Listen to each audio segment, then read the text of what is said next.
you feel like you and the Undertaker connected in kind of I don't know if it was a friendship or a mutual respect type of way?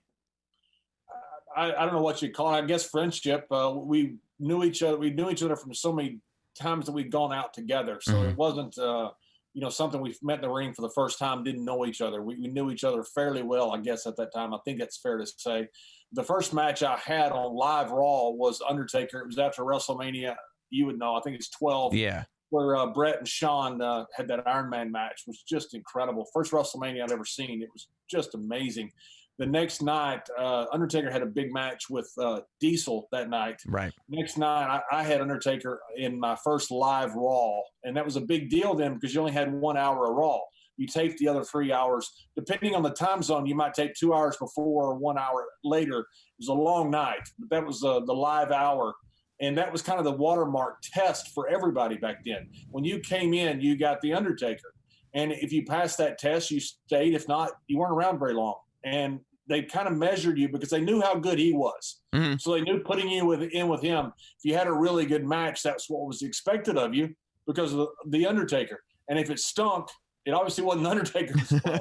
Yeah. So Undertaker, I mean, he had the bulk of going through a bunch of young guys that were trying to make it, and he was the test for those guys, putting him in the ring with them. That was kind of my test. So in that respect, the Undertaker must have really taken kindly to people who were good and resented the people that were bad, because the people that were bad just makes it a tough night. But the people that are good, well, what a relief. This is finally, this is a pleasure, right? Yeah, I got in the ring with him, and I remember we were in San Bernardino, I think. I can't remember where it was, somewhere in Southern California. And I was standing there with Dutch Mantel, Zebekiah, and the Taker comes out, and the gong hits, and the lighters come up back then. They already held up the lighters. Now they hold up the cell phones.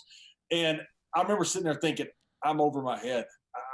I'm not sure I belong here. And I'm thinking, at the time, who do I call in Japan to get a job? That's what I'm thinking as he's making some interest. Because I just seen WrestleMania, and I saw Shawn rappel from the ceiling. Yeah. And I thought, I may be over my head here. And then seeing Undertaker come out, and Dutch turned around and looked at me, and he knew I was panicking. And he goes, just be aggressive. Just be aggressive. So when the match started, I got to take in the corner. I'm laying the leather to him. And he goes, do I owe you trans?